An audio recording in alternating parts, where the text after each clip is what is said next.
Okay. Well, Jim, we're at the shop here with the RC30. Buttoned it all back up. Let's get a quick shot of it. Got the carbs on. Got the fuel hooked up. Got some distilled water in the radiator for now. Got a wiring harness kind of hooked up here. Micron pipe. And let's see if we can get it running. There we go. Keys on. All right. Weird loose switches. Here's the switch up here. Want me to hit it? You want to hit it? Yeah, is it up here? That's it. Okay. And you got to put it on run. Yep. There you go. Fire away.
Thumbs up.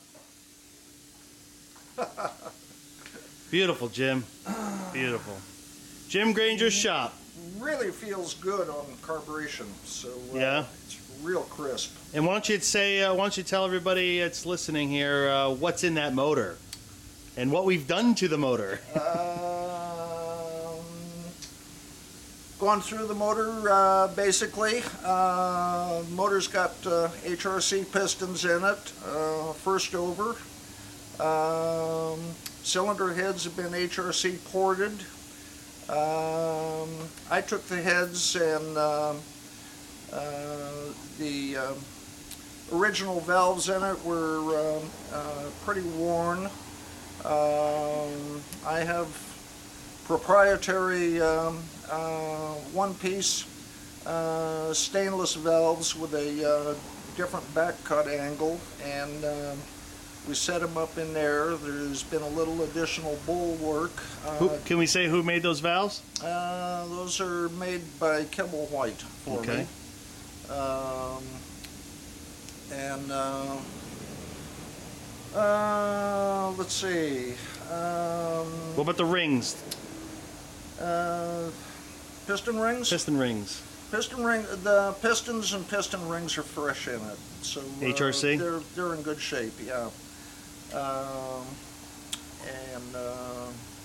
And what about the what about the lot of time spent on getting getting proper gear drive clearance. Heads have been shaved quite a bit. It's got a lot more compression than standard. And what about the crank? What we did to the crank? Crank has been balanced for the motor. And the micro polishing? Oh yeah, and the micro polishing. Yeah, that's standard finish. And all the new bearings we put in? Yeah. All new bearings? Aside from that, replaced some questionable parts in the transmission. The countershaft? That were, yeah, the main shaft on it, the bearing didn't look too good. And well, it just had a little bit of corrosion on the outside, yeah. but otherwise it was okay, but just figured replace it anyway. Wrestling through lots and lots of boxes to find parts that didn't come with it, and so kind of there we are. Okay. All right, Jim. All right. Thank you.